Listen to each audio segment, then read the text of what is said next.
Hi,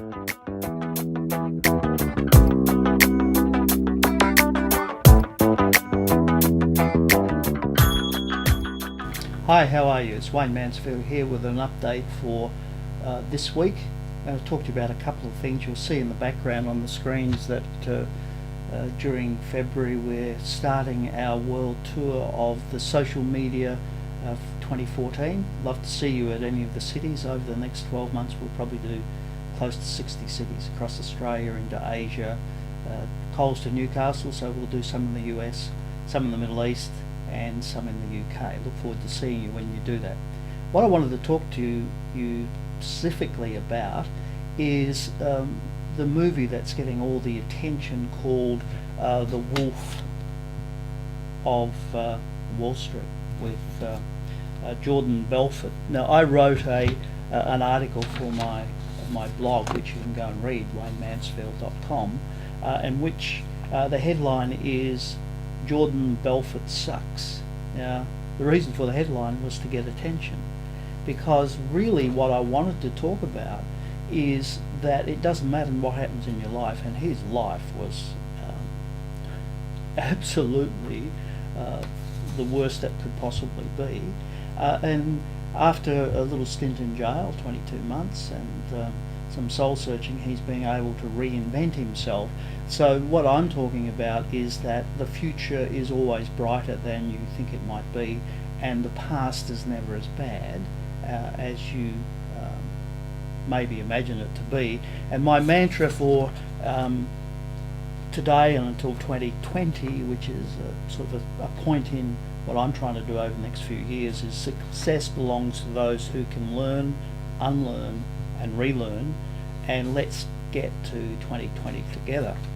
So that's the sort of theory of that. Now, a couple of bits of technology. I usually take things up pretty quickly, but I'm a latecomer to ebooks because I love reading the real thing. As you can see, I've got books everywhere.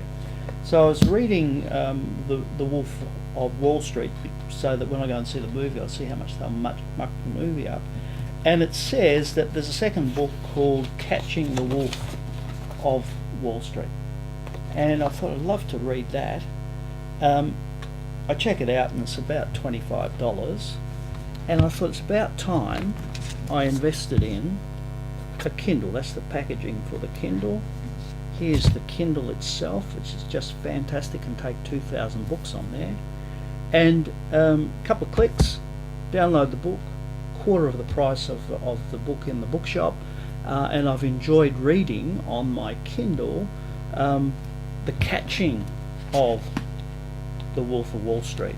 And since I've had that a couple of weeks, I've still been reading my hard copy books, but I just love listening to somebody who says this is a great idea, and maybe the bookshop in Perth doesn't have it.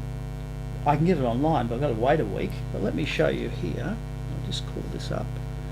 And two that I've really found interesting, How Rich People Think, the 10 Times Rule, and one that has really got my interest is the Growth Hacker Marketer.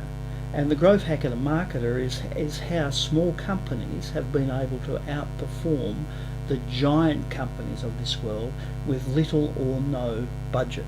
Now, those particular books were mentioned in podcasts while I'm walking on my walk, and I thought, gee whiz, I'd like to read that. You hit the button, push it.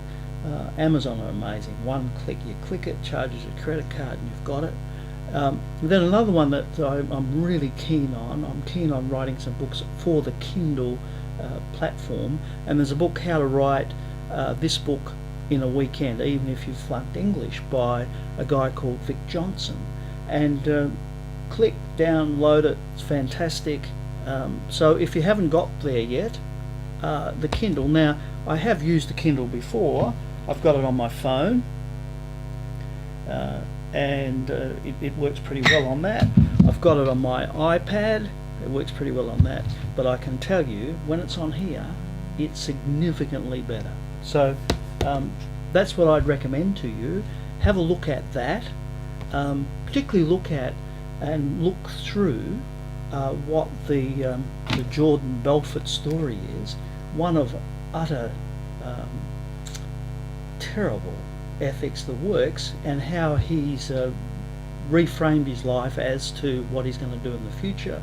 And it fits in with my mantra: those who shall be successful in the future will be those who learn, unlearn and relearn. That's a quote that I've stolen from my great mate who wrote Future Shock, and Alvin Toffler. I think it's just fabulous. He's got it a little bit differently, but the future belongs to those who know that what they know today isn't going to be any good in a year's time. So I hope you've enjoyed me sharing with you these ideas. Look forward to talking to you again soon. The transcript of this will be on the website waynemansfield.com pretty shortly, so if you're one of those ones who like to print it out and circle it, it will be there for you. But until next time.